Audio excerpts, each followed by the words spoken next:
गोविंद दत्तोपंत बिराजदार म्हणजे शिक्षण क्षेत्रातील एक सुप्रसिद्ध नाव। महाराष्ट्र आणि कर्नाटकच्या सीमावर्ती भागातील ते मूळचे रहिवासी होते। त्यांचे वडील म्हणजे दत्तोपंत बिराजदार हे स्वातंत्र्य सैनिक होते। त्यांनी त्यांच्या आयुष्यामध्ये गरजूवंतांना सदैव मदत केलेली आहे। जनसेवेची त्यांना मोठी आवड होती। सर्वसामान्य लोकांसाठी ते देवमाणूस म्हणून सुप्रसिद्ध होते।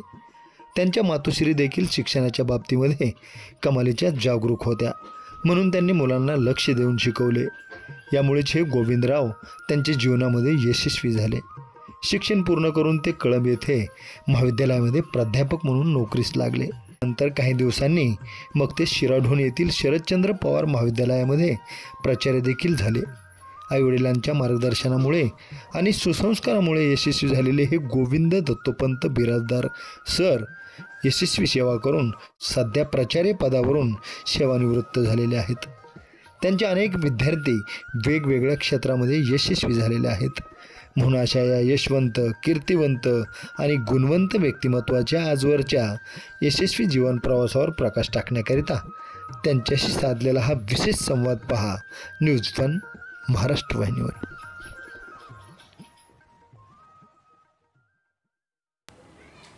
जेव्हा आपण मनातून दत्त दत्त असं म्हणतो तेव्हा निश्चितपणे चित्त सुद्धा शांत असतं, मनाला प्रसन्न वाटतं। अगदी या नावाप्रमाणेच या ठिकाणी एक असं नाव होऊन गेलं की ज्या व्यक्तीने या ठिकाणी स्वातंत्र्य लढ्यामध्ये सहभाग घेतला, जे स्वातंत्र्य सेनानी होते, कैलासवासी दत्तोपंत बिराजदार, आणि यांच्याच पोटी एक रत्न जन्माला आलं, ते म्हणजे गोविंद दत्तोपंत बिराजदार। रत्नाच्या पोटीच रत्न जन्म घेत असतं, कारण या ठिकाणी जे पेराल तेच उगवतं। वडील या ठिकाणी स्वातंत्र्य सैनिक, राष्ट्रप्रेम अगदी ठासून भरलेलं आणि सदैव लोकांना सहकार्य करणे ही भावना, आणि तीच शिकवण, तेच धन लेकराला दिलं। आज या ठिकाणी दत्तोपंत बिराजदार जाऊन अवघे 4-5 दिवस झाले, पर त्यांच्या आठवणीने त्यांचं घर पूर्णपणे अगदी मंत्रमुग्ध आहे। त्यांच्या आठवणीत आजही त्यांचा मुलगा मुली अगदी रमून जातात। आणि अशा या प्रसंगी या ठिकाणी त्यांचे चिरंजीव जे की सेवानिवृत्त प्राचार्य आहेत, सन्माननीय गोविंद दत्तोपंत बिराजदार यांची मुलाखत आज आम्ही आयोजित केली आहे। या मुलाखतीच्या माध्यमातून वडील दत्तोपंत बिराजदार कसे होते, सरांचं कार्य नेमकं कसं आहे, अनेक प्रश्न आहेत, आपण त्यांना विचारणार आहोत आणि त्या प्रश्नांची आपल्याला या मुलाखतीच्या माध्यमातून उकल आणि उत्तर सुद्धा मिळणार आहेत। सर, मुलाखतनामा या महाराष्ट्रातील लोकप्रिय कार्यक्रमात तुमचं स्वागत। मुलाखत सुरू करूया तिथून की जिथून बालपण सुरू होतं। अगदी तुमचं गाव तसं तर उमरगा तालुक्यातलं नाही का? काय सांगाल नेमकं की उमरगा तालुक्यातील जे तुमचं गाव होतं, त्या गावात तुमचं जे बालपण गेलं, त्या बालपणीच्या आठवणी, शिक्षण, जडणघडण काय सांगाल? एक तर महाराष्ट्राच्या, मराठवाड्याच्या, कर्नाटक बाउंड्री लगतचं असणारं दक्षिणेकडलं शेवटचं गाव, एकतर रिमोट एरियामध्ये असणारं गाव, अत्यंत अडगळीचं गाव, आणि तत्कालीन माझ्या बालपणाचा काळ जर पाहिला तर जवळपास 60-65 वर्षे पाठीमागं जावं लागेल। आणि 65 वर्षापूर्वीची जर परिस्थिती पाहिली कुठल्याही गावची, तशीच परिस्थिती माझ्याही गावची होती। आणि गावात फक्त शिक्षणासाठी सुविधा 1 ते 4 ही प्राथमिक शिक्षणाची सुविधा होती, परंतु त्यानंतरचं शिक्षण हे गावातल्या गावात नव्हतं। परंतु गावातल्या वडीलधारी माणसांनी मात्र ती शिक्षणाची सोय गावातल्या गावात मुलांच्यासाठी झाली पाहिजे हा वसा घेऊन त्यांनी गावात शिक्षणाची मुहूर्तमेढ केली। आणि गुंजेटी लगत असणारं कदेर हे गाव शिक्षणाच्या प्रवाहात आणण्यासाठी त्यावेळेसचे या हायस्कूलचे मुख्याध्यापक भास्करराव देशपांडे यांना त्या ठिकाणी मुख्याध्यापक म्हणून नियुक्ती करण्यात आली। आणि त्यांच्या प्रेरणेने गावातल्या सर्व गोरगरीब, उपेक्षित, दीनदलित अशा सर्वांच्या गोरगरीब लेकरांच्या शिक्षणाची सोय ही गावात त्यावेळेस हायस्कूलपर्यंत झाली। आणि आम्हाला आमच्या गावात सहजपणे 10वीपर्यंतचं शिक्षण सहज गावात मिळालं, आम्हाला शिकता आलं आणि तिथून पुढे उच्च शिक्षणासाठी आम्हाला बाहेर पडण्यासाठी मात्र एक प्रेरणा मिळाली. याचं सर्वस्व जर कुणाला जात असेल तर त्या जुन्या काळातल्या गांधी विचारधारा असणार आहे. आणि तत्कालीन काळामध्ये जी कोणी थोर मोठे मंडळी होती त्या माणसांनी करून ठेवलेलं काम आम्हाला निश्चित पुढे जाण्यासाठी, आम्हाला आमच्या भविष्यामध्ये स्वतःच्या पायावर उभा राहण्यासाठी मात्र प्रेरणादायी ठरलं. आणि गावात शिक्षणाची सुविधा झाल्यामुळं गोरगरिबांची लेकरं, घरोघरची लेकरं ही सहज शाळेच्या दिशेने त्यांची पावलं ही चालत राहिली.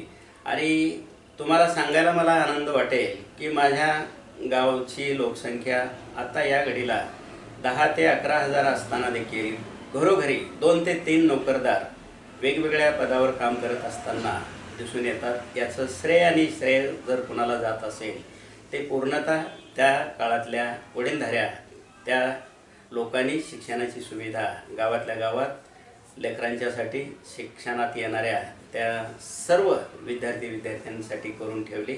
आणि आम्हालाही त्याचा लाभ मिळाला, आम्हाला शिकता आलं, स्वतःच्या पायावर उभा राहता आलं. आणि शिक्षणाची उर्मी मनाशी खुणगाठ बाळगून आम्ही पुढच्या शिक्षणासाठी गावातून 10वी नंतर आम्ही बाहेर पडलो. आणि झपाटल्यासारख्या परिस्थितीनं त्यावेळेस शिक्षणाची नुकतीच सुरुवात झालेली होती. आणि नशा चढल्यासारखी भराभर सर्व घरातून लेकरं ही शिकत गेली. आणि एक अशा पद्धतीचं शैक्षणिक वातावरण गावात नसताना देखील सर्व गाव हे साक्षरतेच्या दिशेने घरोघरी शिक्षणाचा हा दिवा, शिक्षणाचा हा वारसा, शिक्षणाचा हा उजेड घराघरापर्यंत पोहोचला. आणि माणसं मात्र समाधानाने प्रत्येक घरातल्या कुटुंबामध्ये शैक्षणिक अशा पद्धतीचा हा प्रवाह त्या ठिकाणी चालू झाला. आणि आम्हालाही शिकता आलं. आणि मीही त्याचपैकी एक ग्रामीण भागातल्या अडगळीच्या भागातल्या रिमोट एरियामधल्या गावातून मला शिक्षणाच्या या प्रभावामध्ये येता आलं, शिकता आलं. आणि पुढे उच्च शिक्षणासाठी बाहेर पडून आम्हाला पुढचं शिक्षण घेता आलं.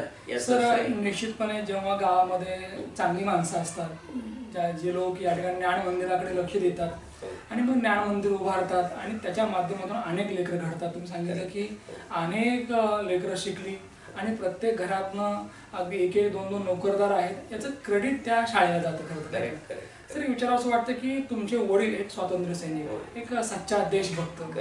तुम्ही तुमच्या नजरेतनं तुमचे जे वडील बघितले, त्यांचं राष्ट्रप्रेम, राष्ट्रभक्ती, राष्ट्रसेवा कसे होते वडील नेमके काय? एक तर माझे वडील सामाजिक या क्षेत्रामध्ये त्यांचं योगदान इतकं मोठं आहे की माझ्या वडिलांनी प्रपंच कमी केला, परंतु समाजाच्या अडीअडचणीच्या या साऱ्या अडल्या नडल्या माणसांच्या, गोरगरीब माणसांच्यासाठी मात्र एक मदतीचा हात त्यांचा हा सतत राहिला. भलेही आमच्या घरची परिस्थिती चांगली होती, परंतु आमच्याकडे त्यांना लक्ष द्यायला वेळ मिळाला नाही.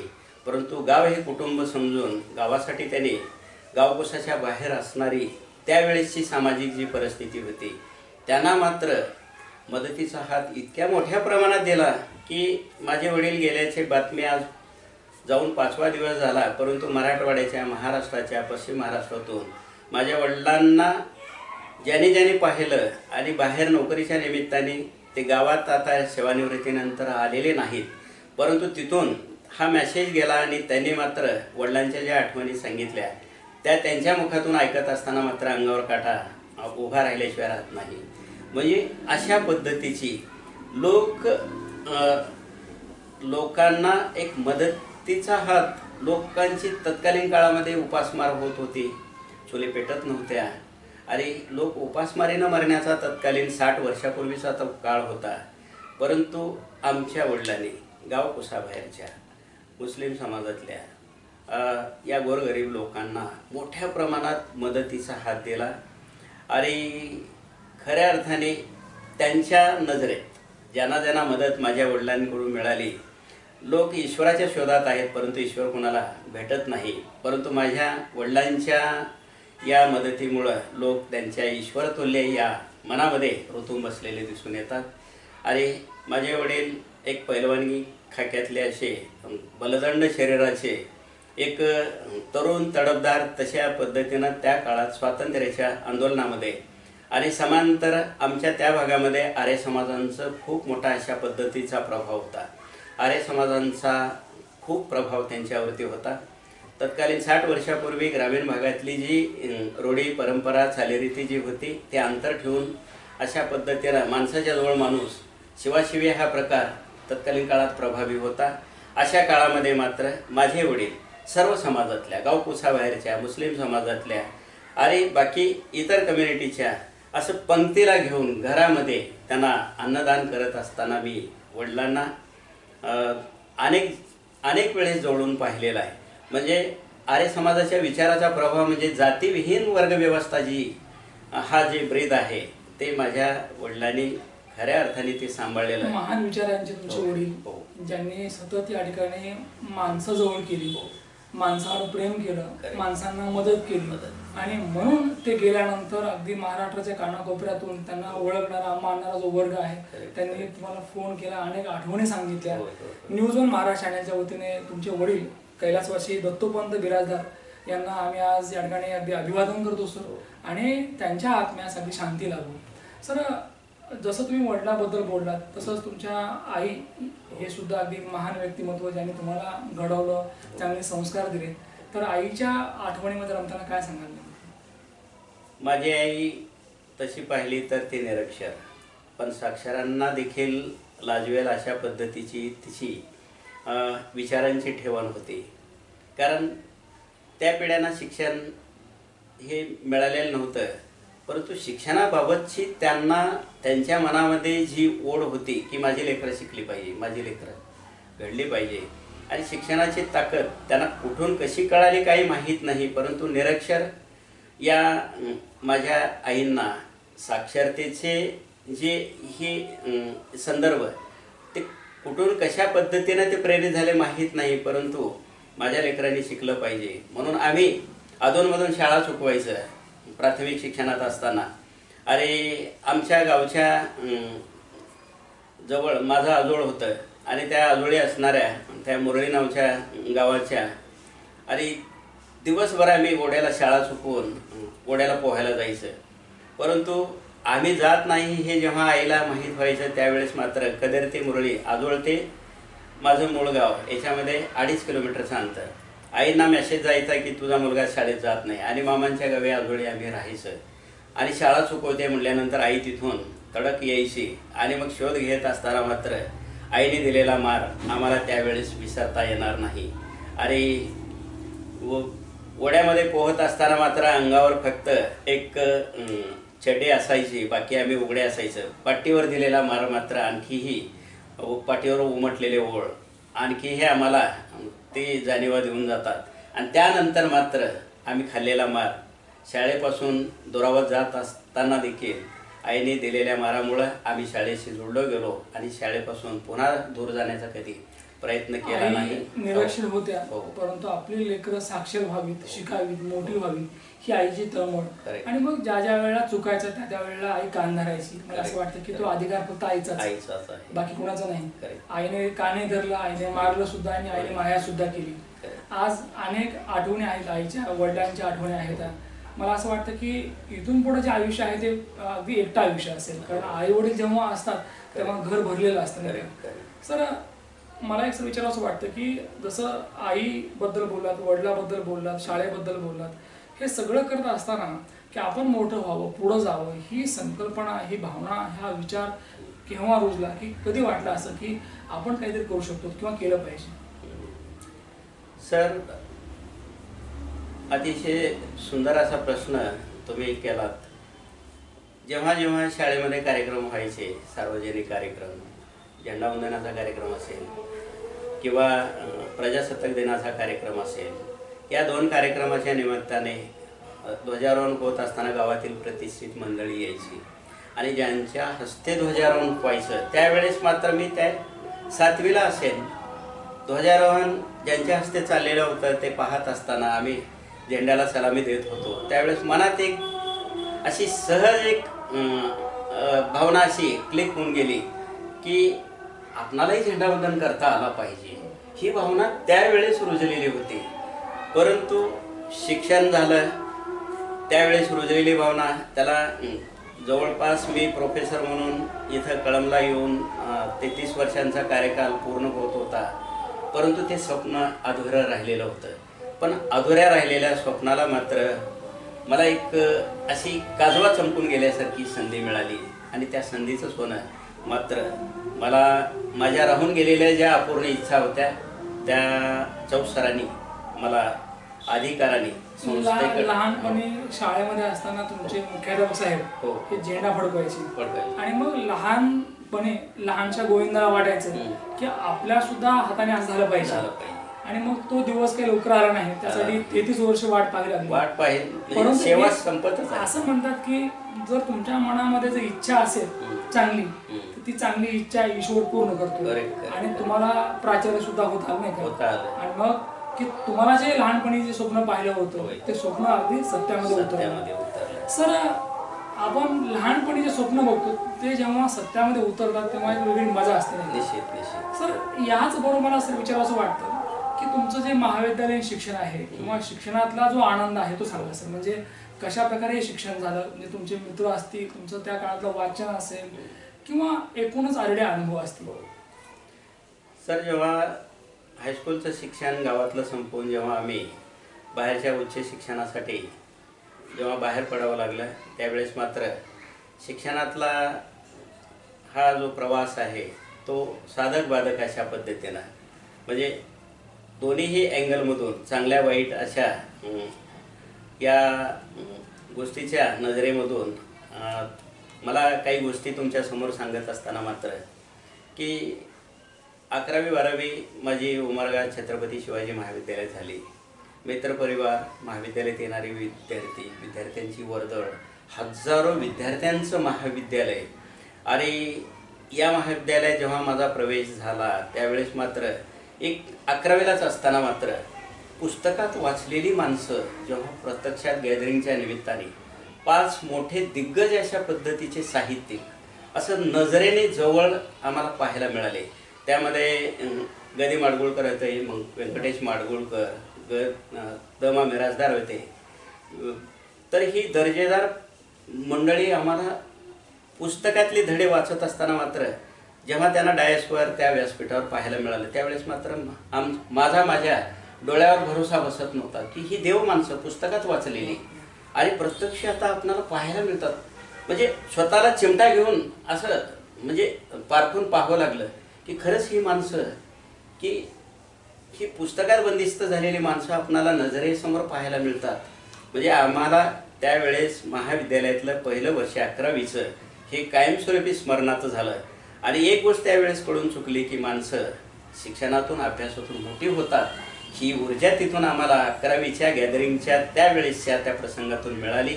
आणि झपाटल्यासारखं परिस्थितीचं गाराणं न करता चांगल्या वाईट साऱ्या गोष्टी सोबत घेऊन आम्ही पुढच्या शिक्षणासाठी चालत राहिलो. पुस्तकामध्ये आपण काय वाचतो आणि किती मन लावून वाचतो याच्यावर बरंचसं डिपेंड असतं. लहानपणी लेखक कवी यांची नाव पाठ केली, त्यांचे धडे वाचले आणि मग जेव्हा कॉलेजला आलात उमरग्याला अगदी गॅदरिंगमध्ये ही सगळी मोठी माणसं पाहता आली आणि लक्षात आलं की माणूस मोठा तेव्हाच होतो जेव्हा तो शिकतो. शिक्षणाशिवाय पर्याय नाही. आणि मग शिकत गेलात आणि त्याचा रिझल्ट आम्ही आज पाहतो की आज प्राचार्य या अगदी या पदावरून आपण सेवानिवृत्त आहात. सर, ज्याप्रमाणे मन लावून शिकलात, अगदी प्राध्यापक झालात, प्राचार्य झालात, आम्हाला प्राध्यापक ते प्राचार्य हा प्रवास ऐकायचा. सर, प्राध्यापक होण्यापूर्वी जेव्हा हायर एज्युकेशन हे कंप्लीट करण्यासाठी 12वीपर्यंत मला उमरग्याला 12वीपर्यंतचं शिक्षण पूर्ण करता आलं. परंतु हायर एज्युकेशन मला तिथं करता आलं असतं, परंतु मला माझ्या एका विषयात ओढ होती की मला भूगोलामध्ये ग्रॅज्युएट व्हायचं होतं आणि भूगोलाची डिग्री कॉलेजला तो विषय नव्हता. म्हणून मी तिथं तडक उमरगा सोडलं आणि लातूरला जिथं कुठं विषय असेल ते शोध घेत त्या ठिकाणी फर्स्ट इयरला प्रवेशासाठी फिरत राहिलो. तर शाहू कॉलेजला हा विषय होता आणि माझे गाववाले उद्धव कांबळे म्हणून जे 8 वर्ष शाहू कॉलेजला त्या ठिकाणी प्रोफेसर म्हणून होते, 8 वर्षानंतर ते UPSC मार्फत जी परीक्षा देऊन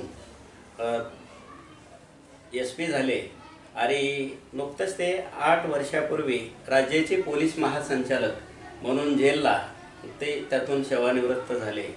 आणि मी त्यांच्याकडे गेलो आणि मला भूगोल विषय घेऊन बाकीचे विषय या विषयात ग्रॅज्युएशन करायचं आहे. आणि त्यावेळेस मात्र शाहू कॉलेजला एवढं काही असं मोठं क्रेडिट नव्हतं. त्यावेळेस शाहू कॉलेज हे नांदेड रोडला त्या ठिकाणी दुर्लक्षित भागात होतं, स्लम एरिया लगत होतं. आणि त्याने म्हटले की एवढा त्या विषयाबद्दल तू हे काय करतोस, म्हणला बाकीचे विषय घे. नाही म्हणले, मला तो विषय ठेवून बाकीचे विषय कव्हर करायचे. आणि त्यानंतर मग मला त्यांच्याकडून असं व्यवस्थित मार्गदर्शन झालेलं नसल्यामुळं मी आणखी मग इतर कुठल्या कॉलेजला तो विषय आहे का म्हणून शोध घेतला. तर महात्मा बसवेश्वर महाविद्यालयामध्ये तो विषय होता आणि तो विषय ठेवून बाकीचे ॲडिशनल मराठी आणि इतिहास हायस्कूलचे असे तिन्ही विषय घेऊन मी ग्रॅज्युएट झालो. आणि ग्रॅज्युएशन होत असताना मात्र महाविद्यालयाचा जो टाईमटेबल होता तो मी निवडलेल्या विषयामध्ये असा क्रॉसिंग होता की टाईमटेबलमध्ये एकाच वेळी मराठी आणि भूगोल यांचे पिरियड व्हायचे, प्रॅक्टिकल त्याच वेळेस व्हायचे. आणि ऑप्शनल मराठी या विषयाला 2च विद्यार्थी होतो, मी एक आणि आणखी एक विद्यार्थिनी होती की जी आता त्याच महाविद्यालयातल्या प्रोफेसरच्या त्या मिसेस आहेत. आणि मग आमचे मराठीचे जे प्रोफेसर होते कबाडी सर, ते आम्हाला शोधत यायचे की बिराजदार सर म्हणाले की तुम्ही भूगोलावर एवढा फोकस करू नका, जगवेल तर माझी मराठी तुम्हाला पुढे भविष्यात मदत करणार आहे. सर म्हणले मराठी मी वाचून जमवू शकतो, माझी काही तक्रार आहे का, तुम्ही शिकवायला नाही, पिरियड होत नाहीत अशी काहीच नाही. तर मी जमवून घेईन. नाही म्हणले, तुम्ही अर्धे पिरियड इकडे पाहिजे, अर्धे पिरियड या बाजूचे केले पाहिजे.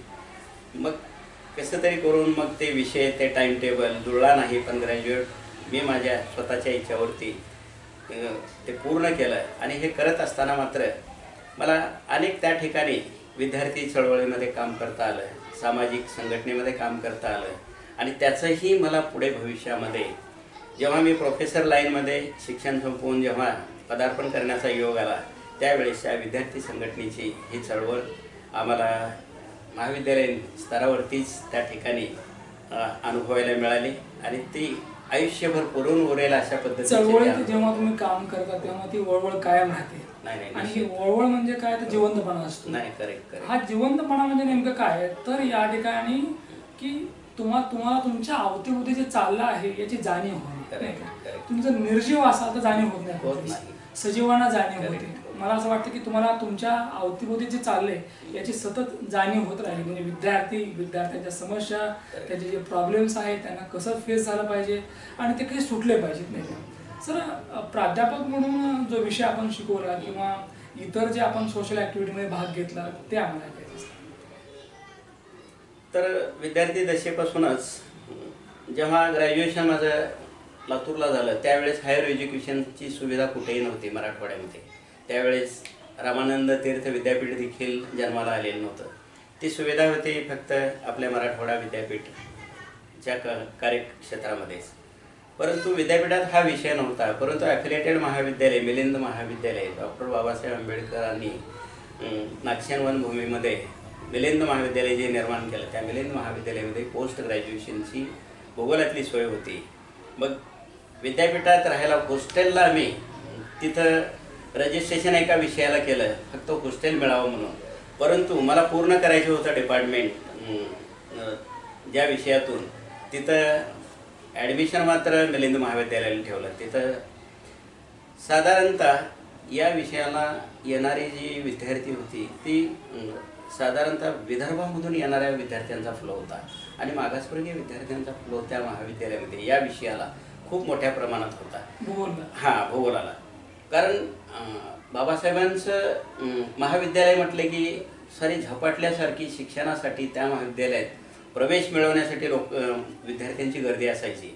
परंतु आम्ही नाविलाजाने महाविद्यालयात बाकीचे जे अदर कम्युनिटीची जी मुलं होती ते म्हणाले की मागासवर्गीयाचं महाविद्यालय कशाला, आपली गळचेपी होते. परंतु आमच्या लहानपणापासून माझी जी जडणघडण झाली ती आर्य समाजाच्या या साऱ्या वडिलांच्या या नेतृत्वाखाली झालेली असल्यामुळं आम्हाला जात धर्म पंथ बाकीचं हे अंतर ठेवून वागणं असं याचं काही देणं घेणं नव्हतं. त्यामुळं मी म्हटले की असले तरी ते त्यांच्या पद्धतीनं राहतील, आपण आपल्या पद्धतीनं राहू म्हणून मागासवर्गीय विद्यार्थ्यांच्या गर्दीमध्ये आम्ही असणारे अदर कम्युनिटीचे जे विद्यार्थी होते 7-8च होतो. परंतु त्याचा काही त्रास झाला नाही. परंतु बाहेर जे ऐकायला मिळत होतं ते या पद्धतीचं होतं. म्हणून मिलिंद महाविद्यालयातून पोस्ट ग्रॅज्युएशन पूर्ण करता आलं आणि केल्यानंतर मात्र नोकरीचा शोध घेण्यापूर्वी एका बाजूला पोस्ट ग्रॅज्युएशन करत होतो, दुसऱ्या बाजूला माझं B.Ed अगोदर थोडं झालेलं असल्यामुळं मी नोकरीच्या शोधात अर्ज करत असताना मला जॉबही मिळाला. आणि हा जॉब मॉर्निंगला ते हायस्कूल असायचं आणि डिपार्टमेंट दुपारी 2 वाजता चालू व्हायचं. म्हणजे सायमल्टेनियसली असं माझं एका बाजूला शिकायला आणि एका बाजूला शिकवायला असा दिनक्रम दिवसभर एंगेज राहत होतो. त्यावेळेस मला वसंतदादा मुख्यमंत्री होते आणि त्यावेळेस मला पहिल्या महिन्याचा जो पगार मिळाला 700 रुपये पगार होता. हो. मी म्हटले की मेसला त्यावेळेस 70 रुपयेमध्ये मेस महिन्याची चालायची. मी म्हटले 700 रुपये म्हणजे खूप झाले. मग गावाकडली काही गोरगरिबांची मुलं की जी पे करू शकत नव्हती अशी एक 7-8 मुलं मी सोबत ठेवली आणि तो पैसा त्यांच्यासाठी मी तो खर्च करत गेलो. आणि ती मुलं आज स्वार्थ हा कधी जवळ आलाच नाही. सतत लोकांना द्यायची भावना आहे. आणि त्यातले 2-3 इंजिनिअरिंगला झाले, पण ती जेवायला माझ्याकडे होती. ती मुलं जेवायला देखील पैसा खर्च करू शकत नव्हती. एक SP झाला आता, तोही आता त्याचा सकाळीच फोन आला की सर तुमच्या त्यावेळेसच्या त्या नोकरीमधून आम्ही जगलो. हो, अशा पद्धतीचे ते कॉमेंट्स आता वडील गेल्यानंतर मात्र भराभर असे. सर मला असं वाटतं की विषय तुम्ही कुठलाही शिकवा, हो, भूगोल असू द्या, मराठी असू द्या, गणित इंग्रजी कुठलाही असू द्या, पण हे शिकवत असताना हे पण शिकवा, हे पण शिका की माणसं आहोत आणि माणसाने माणसासारखं जगलं पाहिजे. हे मला असं वाटतं की शिकवणं फार गरजेचं आहे या काळामध्ये, नाही का? सर आपण मुद्द्यावर येऊयात की एक प्राध्यापक ते प्राचार्य हा जो तुमचा कार्यकाळ आहे आम्हाला तो ऐकायचा आहे, तो सांगा आता. म्हणजे कशा प्रकारे हा प्रवास झाला? सर मी औरंगाबाद सोडल्यानंतर मात्र माझी 2 वर्षी सेवा तिथं हायस्कूल D.Ed कॉलेजला समांतर झाली. पोस्ट ग्रॅज्युएशन करत असताना तिथून मी पुन्हा तिथल्या नोकरीचा रिझाईन केला आणि मुंबईला मी घाटकोपर या ठिकाणी असणाऱ्या कॉलेजला मी तिथं एक लेन व्हॅकन्सीवरती मुंबईला लागलो. परंतु राहायची सोय झालेली नाही.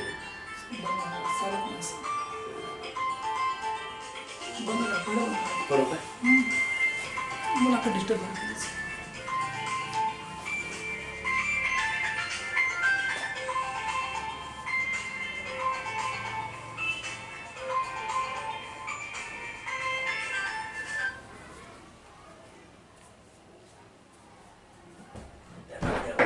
अरुणा, ते मोबाईल वाजायला हे घेऊन जावं तिकडं. साहेबांच्या बोलण्यामध्ये ते सांग ते मुलाखत नाही करायचं, मुलाखत डिस्टर्ब होय. काही स्ट्रिक्ट वॉर्निंग असतं नाही करेक्ट. करा तुमचं. आता काय करा, मी तुम्हाला फोकस कुठं गेलं आहे की तुम्ही प्राध्यापक ते प्राचार्य हा प्रवास घेतला. अरे औरंगाबाद सोडल्यानंतर जेव्हा मी कन्फर्म पोस्टच्या शोधात होतो त्यावेळेस नोकरी शोधत असताना मात्र माझं लक्ष हे हायस्कूलवर काम करण्याचं नव्हतंच. म्हणून हायर एज्युकेशनमधल्या सिनियर कॉलेजमध्ये मला जॉब मिळावा म्हणून मी नोकरीच्या शोधात अशा जाहिराती पाहत होतो. आणि ती जाहिरात पाहत असताना मात्र कळंबच्या मोहेकर कॉलेजची जाहिरात त्यावेळेस 1985मध्ये आली आणि मी ॲप्लाय केलेलं. आणि ॲप्लाय केल्यानंतर मात्र ती पहिली पोस्ट होती, क्लिअर व्हॅकन्सी होती आणि माणसं मिळत नाहीत म्हणून 3 वर्षापासून ती पोस्ट अशी व्हॅकंट राहिलेली होती. अर्ज केल्यानंतर माझी निवड झाली आणि मला पहिल्या पदावर या ठिकाणी भूगोलाचा विभाग प्रमुख म्हणून इथं 33 वर्षे सेवा करण्याची संधी मिळाली. त्यावेळेस महाविद्यालयाचे प्राचार्य असणारे कधी भगवान साहेब यांनी अतिशय चांगल्या पद्धतीनं मी या महाविद्यालयामध्ये नोकरीमध्ये आलो पाहिजे अशी त्यांनी माझ्यासाठी खूप चांगल्या पद्धतीनं डील केली आणि माझा या महाविद्यालयामध्ये प्रवेश झाला. महाविद्यालयात काम करत असताना मात्र आम्ही एकतर चळवळीत जाऊन सुलाखून तयार झालेला असल्यामुळं बाबा आमटेंच्या या कॅम्पला लागल्याबरोबर दरवर्षी 3 वर्ष त्यावेळी कॅम्पला मुलं न्यायची मे महिन्यातल्या. तिथं सोमनाथ म्हणून त्या चंद्रपूरच्या जवळ सोमनाथला कॅम्प व्हायचा. त्या कॅम्पमध्ये जवळपास 50 मुलांची टीम घेऊन मी आणि माझी 2 लहान मुलं देखील सोबत होती त्यावेळेस. त्यांना घेऊन बाबा आमटेंच्या त्या कॅम्पमध्ये 15 दिवस राहायचो. जंगलात कॅम्प व्हायचा. चांगला अनुभव. हो हो हो. आणि एवढ्या जवळून इतकी महान व्यक्ती जे स्वतःसाठी जगलीच नाहीत, त्यांचं जगणं हे इतरांच्यासाठी, गरजू माणसांसाठी, समाजाने टाकून दिलेल्या माणसांसाठी त्यांचा एवढा त्याग हे जवळून पाहायला मिळाला. आणखी आम्ही त्या नुकतंच महाविद्यालयातून बाहेर पडल्याबरोबर जेव्हा या साऱ्या गोष्टी पाहायला मिळाल्या, पुन्हा आम्हाला फुल चार्जिंग झाली आणि त्यातून मात्र वेगळ्या पद्धतीनं आम्ही विद्यार्थ्यांसाठी वेगळं काही करता येऊ शकेल का म्हणून मी महाविद्यालयात आल्यानंतर मात्र गोरगरिबांची जी शिकू शकत नाही, फीस भरू शकत नाहीत, अशी अनेक विद्यार्थ्यांचं पालकत्व मी स्वीकारलं आणि त्यांना मात्र जेवढं काही मदत आपल्या मार्फत स्वतःतर्फे देता येईल, त्यांची फीस भरणं असेल, त्यांना पुस्तकं देणं असेल, त्यांच्या नोट्स बुक्स देणं असेल किंवा ग्रामीण भागातून महाविद्यालयात येण्यासाठी त्यांचे बसचे पासेस असतील, असे छोटे मोठे मदत त्या पोरांसाठी केले आणि ज्यांना मदत केली ती पोरं स्वतःच्या पायावर आज उभी आहेत. काही तलाठी झाले, काही ग्रामसेवक झाले, काही क्लार्क म्हणून आहेत, काही पोलीस भरतीमध्ये झाली. सर, प्राध्यापक म्हणून जो तुमचा कार्यकाळ आहे तो उत्तम राहिला. अनेक विद्यार्थ्यांना मार्गदर्शन केलं, त्यांना मदत केली आणि असं वाटतं की आपण जे केलं ते सांगायचं नसतं, नाही का? पण आपला एक स्वभाव होता की विद्यार्थी कुठलाही असो तो आपल्या जवळ आल्यानंतर त्याला चांगलंच सांगायचं, त्याला मदत करायची, जेणेकरून त्याला त्याच्या पायावर उभारता येईल. सर, हे सगळं करत असताना एक संधी भेटली प्राचार्य होण्याची, की जे तुमचं स्वप्न होतं की आपल्या हातानं ध्वज फडकला पाहिजे, नाही का, त्या तिरंगा. तर प्राचार्य होता आलं. किती वर्ष प्राचार्य होतात आणि प्राचार्य झाल्यानंतर नेमकं काय करता आलं, नेमकं काय अनुभव आहे या पदाचा ते सांगा. सर, माझं प्राचार्यपद हे अतिशय क्रिटिकल पोझिशनमधून मला मिळालं. कारण प्राचार्य होण्यासाठी तुमचा सेवाकाळ जरी झालेला असला तरी तुमची PhD होणं गरजेचं होतं. परंतु माझी PhD 2 ते 3 टप्प्यामध्ये काही लोकांच्या या असहकार्यामुळं, नाहीतर मराठवाड्यातला PhD होल्डर मी पहिला राहू शकलो असतो. परंतु हे काही लोकांना सहन झालं नाही. कारण आपल्याकडं नाही पण यांना आता संधी मिळते म्हणजे ही दुखावली गेली मंडळी. तर त्या दुखावल्या गेलेल्या ह्या साऱ्या माणसांमुळं माझं रजिस्ट्रेशन काही महाभागाने ते कसं हे करता येईल की मोठ्या की चेअरमध्ये काम करणारे जॉईंट डायरेक्टर होते आमचे मित्र भोगोलाचेच पांडुरंग केचे साहेबांनी मदती तेवढीच केली, परंतु थांबवण्याचाही अशा पद्धतीनं तो टप्पा त्याने हे केला. बरोबर. परंतु माझा सेवेचा कार्यकाल जवळपास 20 वर्षांचा संपून गेल्यानंतर मात्र माझी PhDचं रजिस्ट्रेशन त्यांच्याकडेच होतं. पण ते त्यांचा डेथ झाल्यामुळं ते अर्धवट राहिले. पुन्हा मग दुसऱ्याकडे रजिस्ट्रेशन केलं तर त्यांचाही प्रॉब्लेम असाच झाल्यामुळं तिथूनही झालं. आणि तिसऱ्या टप्प्यामध्ये मात्र साधारणतः माझं रजिस्ट्रेशन 2005चं होतं. माझी PhD पूर्ण होण्यासाठी मला 10 ते 11 वर्ष लागली.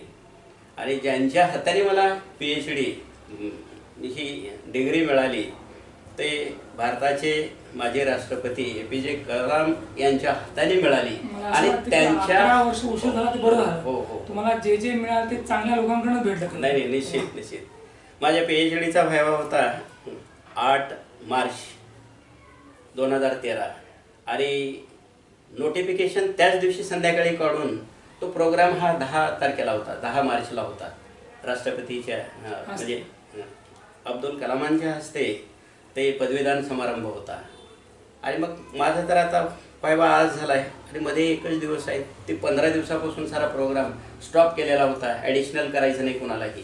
परंतु माझ्या महाविद्यालयाचे प्राचार्य मोहेकर सर डीन अधिष्ठाता होते आणि त्यांना ही गोष्ट मी म्हटलं की सर मला माझी PhD ही त्यामध्ये परवाच्या कार्यक्रमात घेता येईल का, आणि त्यांनी हे सारा प्रोग्राम स्ट्रॉंगली त्याच्यामध्ये ॲडिशन करायला लावली, सिटिंग अरेंजमेंट सारी बदलायला लावली. एक ॲडिशन करायची म्हणजे सारं रोटेशन चेंज होतोय ते झालं.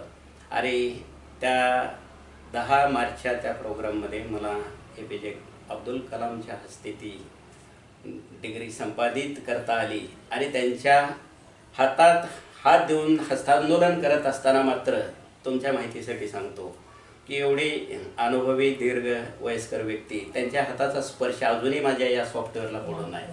कारण लहान लेकरांच्या बाळाचे हात जे 1-2 वर्षांच्या आतले असतात त्या हाताचा स्पर्श असा कापसाच्या स्पंजसारखा मला क्लिक झाला आणि त्यांच्यातली एनर्जी माझ्यामध्ये काही अंश तरी ट्रान्सफर झाली. आणि मला प्राचार्य होण्यासाठी मात्र ते केलेलं हस्तांदोलन, मिळालेली डिग्री ही माझी ती पायवाट झाली. हो, आणि अर्धवट राहिलेलं स्वप्न माझे रिटायरमेंटच 8 दिवसावर आलेली होती. परंतु हे सारे सोपस्कार मात्र त्या 8 दिवसाच्या आत डॉक्टर साजिद चौसरांनी पूर्ण करण्यासाठी रात्रंदिवस पळत राहिले.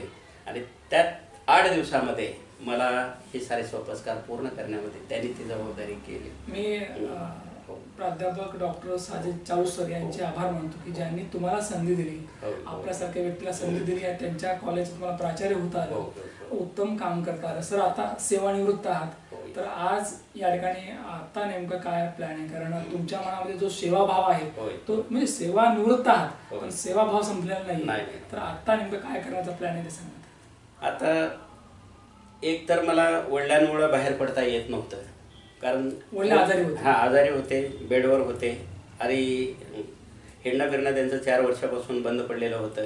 बसता येत नव्हतं आणि फिरणं तर हा अडचणीचा टप्पा होता.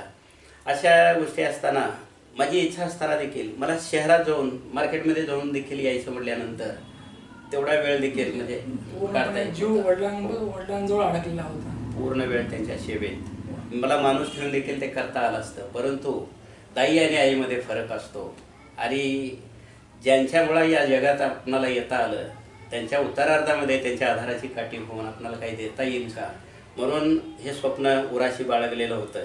आणि आमचं बालपण त्यांनी अतिशय आमच्या हातापायाला मळ न लागू देता देखील त्यांनी संगोपन केलं.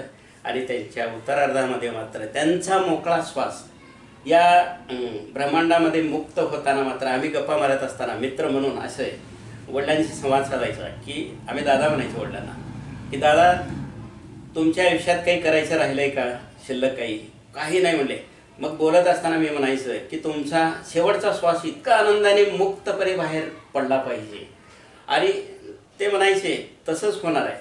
म्हणून त्या दिवशी सायंकाळी पाहत असताना मात्र त्यांचं तोंड उघडं नव्हतं, डोळे उघडे नव्हते, परंतु त्यांचा श्वास असा बाहेर पडला, मुक्त झाले हे जाणवलं देखील नाही. अशा पद्धतीची ही त्यांना हा देह इथं ठेवून बाहेर पडत असताना मात्र त्यांच्या आयुष्याचं कल्याण झालं. त्यांच्या आयुष्य यासाठी केला होता की शेवटचा दिवस बोर्ड जावा, आणि तो बोर्ड दिवस जाण्याचं श्रेय देखील तुम्हाला जातं की तुम्ही उत्तम सेवा केली तुमच्या वडिलांची. बघा की भाग्य आम्हाला लाभले की आम्हाला माणूस म्हणून देवाने जन्म घातला.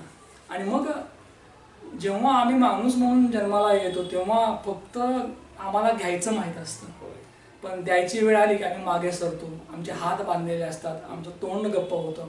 परंतु प्राचार्य सेवानिवृत्त प्राचार्य गोविंदराव बिराजदार सरांनी कधीही या ठिकाणी द्यायची वेळ आल्यानंतर मागे सरले नाहीत.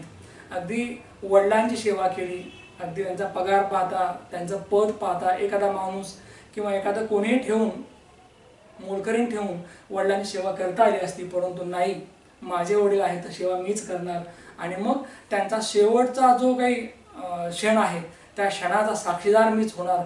आणि ते जाताना सुद्धा त्याच्यामध्ये एक गोडवा पाहिजे, कारण आम्ही चाललोय तर अगदी मनमुरादपणे जगून चाललोय अशी भावना वडिलांची राहिली.